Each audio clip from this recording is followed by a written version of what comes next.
Yo, yo, yo, your boy's back with the ultimate breakdown of the shot that started the war. Today we diving deep into Kendrick's Like That verse and why it was the most calculated surprise attack in hip-hop history. This wasn't just a verse, this was a declaration of war disguised as a guest appearance that caught the entire industry off guard. What I'm about to show y'all ain't just about bars, this about strategy. This about how Kendrick used Future and Metro's platform to launch the most devastating assault on hip-hop's hierarchy. This was psychological warfare at its finest, and most people didn't even see it coming. The timing was so perfect it felt like Kendrick had been planning this for years. While Drake and Cole were comfortable sitting on their thrones, Kendrick was in the shadows preparing to flip the table. This verse didn't just start a beef, it started a revolution. By the time we done here, you gonna understand why But he was, ooh. I know he was like, if somebody respond, I know Dot was sitting back though. If one of these ninjas respond, now we see what that 17 days was about. Yeah, now I can put it all in the booth. this surprise attack was more effective than any solo release could have been, while the culture was starving for this moment, and why Kendrick's strategic genius made this the perfect opening move in hip-hop's greatest war. The reason this timing was so perfect is because nobody expected Kendrick to make his move on somebody else's album. When you Bro, why he look like he know the camera looking at him, he laughing. Bro, they said that this is he was walking in the studio in New York to get that Baby Keem finish some of that Baby Keem stuff, or that verse that Pusha T had him on. drop your own track, people see it coming. But when you show up as a guest and declare war, that's some next level strategy. Appearing on Future and Metro's album gave Kendrick the element of surprise that you can't get with a solo release. People were expecting a regular collaboration, but instead, they got a nuclear bomb. The shock value was incredible. Ooh, this be crazy. These niggas talking out of their neck. Kendrick! Oh my goodness! Kendrick! Oh my God! Kendrick Lamar, holy guacamole. Hey! These niggas talking out of their neck. Don't put no coffin.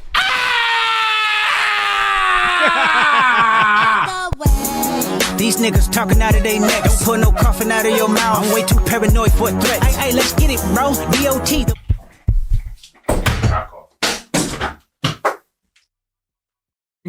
Take another bottle.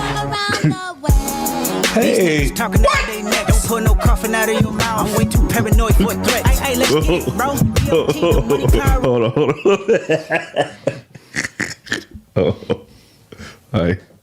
Why Kendrick just popped it like that? Bro, DOT, the money. Using someone else's platform was genius because it showed Kendrick didn't need his own stage to make a statement. He could walk. Bro, that's the thing, bro. When he come at you, he aiming straight for the dome, bro. It ain't no dancing. Oh, I know about the time when you was at the. Who you talking about, bro? Drake known for that. Don't make me get to talking about, yeah, we was in Delilah's and all that. What? Who are you talking about? Say some names. Walk into anybody's house and take over the whole party. That's some alpha energy right there. The strategic advantage was that people weren't mentally prepared for war. They were just listening to a Future and Metro album, vibing to the music, and then bam, Kendrick hit them with the most devastating verse of the decade. This was more impactful than a solo release because it felt organic. It didn't feel like Kendrick was trying to start drama. It felt like he was just being honest about how he felt. The authenticity made it hit harder. If you're ready for this deep dive into hip-hop's most strategic war declaration, show your boy some love with the like. We about to break down how Kendrick read the code perfectly. But They said it's a lot of disses in that first-person shooter. It's a lot of joints aimed at Kendrick.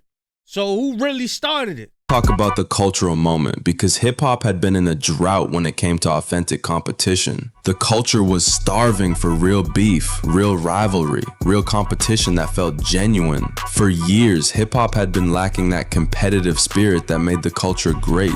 Everything felt too friendly, too corporate, too safe. The culture needed somebody to bring back that hunger. The difference between manufactured drama and genuine rivalry is huge. Most beef in recent years felt fake, felt like it was created for attention rather than coming from a real competitive spirit. But this felt real. Hip-hop was in a famine when it came to authentic competition. Artists were too comfortable being friends, too comfortable sharing the spotlight, too comfortable with the status quo. The culture needed a shakeup. This moment revitalized competitive rap in a way that nothing had in years. Suddenly, being the best mattered again. Suddenly, artists had to prove themselves instead of just coasting on popularity. I liked it, that Red Bull cipher with Ab Soul, Joey, and Big Sean. I liked it, that joint was fire. The culture was hungry for this type of energy. Fans had been waiting for somebody to step up and say, I'm the best and I'm willing to prove it. Kendrick gave them exactly what they were craving. This wasn't just about Kendrick versus Drake and Cole. This was about bringing back the competitive spirit that made hip-hop great. This was about reminding everybody that being nice ain't the same as being the best. But the spicy talk buildup had been happening for years. This wasn't a random outburst. This was the result of years of subliminal shots and indirect references that finally reached a boiling point. For years, there had been tension brewing under the surface. Little comments here and there, subliminals in songs, indirect references that made people wonder if there was real beef or just friendly competition. Certain collaborations and statements had been building tension for a long time. When artists work together but there's underlying competition, it creates an energy that eventually has to be released. Make sure y'all hit that subscribe button if you want more content that breaks down the psychology behind hip-hop's greatest moments. We analyzing the mental warfare. The tipping point that made Kendrick respond was probably a combination of factors. Maybe it was something somebody said. Kendrick started out already. These niggas been talking. Out of your mouth. I'm way too paranoid for a threat. Hey, let's get it, bro. Whoa, who threatened Kendrick? Who threatened Kendrick? Ooh, don't pull them coughing out your I'm way too paranoid for a threat. mouth. I'm way too paranoid for a threat. It's so fucking crazy. That means if you threaten me, it's a rap. Yep. Te jodiste. That's Spanish for you yourself. I'm gonna get at you first. I'll end your life just for the threat. Maybe just so it I was don't the have to way deal the with culture was whatever might be moving. coming in the Maybe future. it was just time to make his position Staying clear. quiet was no longer an option because silence can be interpreted as weakness. In hip-hop, if you don't defend your position, people assume you can't. Kendrick had to speak up or risk being overlooked. The buildup made the explosion even more powerful. When tension builds for years. But this is who he is. This ain't just he's just continuing what he laid from the one with the Big Sean joint. When he called out everybody on that joint, I can't think of the name of it. I'm gonna think of it though. But he's just finishing off what he started. This is who I am. Every so often, I'm gonna call all you ninjas out, and whoever ready is off with your head.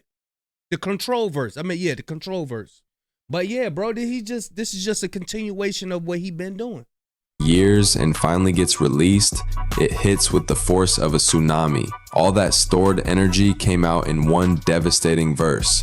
But the paranoia and threat assessment aspect showed Kendrick's competitive psychology. When he said he was too paranoid for threats, he was revealing his mindset as a competitor. The mindset behind being too paranoid for threats shows somebody who's always thinking, always analyzing, always preparing for competition. That's the mindset of a true champion. This revealed Kendrick's competitive psychology in a way that most artists don't show. Bro, I'm too paranoid for a threat. It's like, yo, don't get the fuck away from me, bro. Don't come playing over here. All these subliminals and I'm too paranoid for all that. What? Who said what? Who said something? What?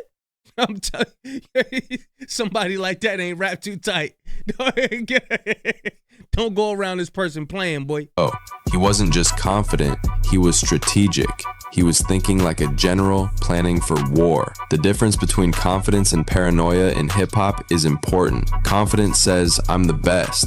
Paranoia says, I'm the best, but I'm always watching for somebody trying to take my spot. Strategic thinking versus reactive responses is what separates champions from pretenders. Kendrick wasn't just reacting to disrespect, he was making calculated moves to maintain his position. This type of paranoia is actually healthy in competitive environments. It keeps you sharp, keeps you hungry, keeps you from getting too comfortable. Kendrick was showing his champion mentality, but the goofy critique was some of the most devastating industry commentary we've heard in years. And that's what he's sitting back analyzing. Ninjas is too comfortable. But like, what are you here for? Are you going to wake up the people with your rhymes? Are you going to have some competition in your rhymes so other people can, you know what I'm saying? So they could get inspired and start writing again? Like, what are you doing here? People got too comfortable. They didn't have no agenda in the rap game. It's a positive agenda. When Kendrick talked about being goofy with a check, he was making a profound statement about the culture. What goofy with a check really meant was that commercial success doesn't equal artistic credibility. You can make all the money in the world and still be considered goofy by the culture. This highlighted the tension between mainstream appeal and hip-hop authenticity. Just because you're popular doesn't mean you're respected. Just because you're rich doesn't mean you're real. BOT, the money, power, respect. The last one is better. Say yes, a lot of goofies with a check. I mean, Wait a minute. That's a fact. It's a lot of goofies with a check. We see straight through you. A bunch of goofies with a check. Oh, because you was able to get that chain. Money can't unlame you, boy. a lot of goofies with a check. Drake, he's calling you a goofy. Jermaine Cole, he's calling you a goofy. I'm not. I didn't say this. Don't look at me like that. He's saying this. I don't know how many people caught that. A lot of goofies with a check means, yeah, also a lot of trash people that get a check. But who the f is Drake signed to? Or who is he sponsored with? Nike. A lot of goofies with a check.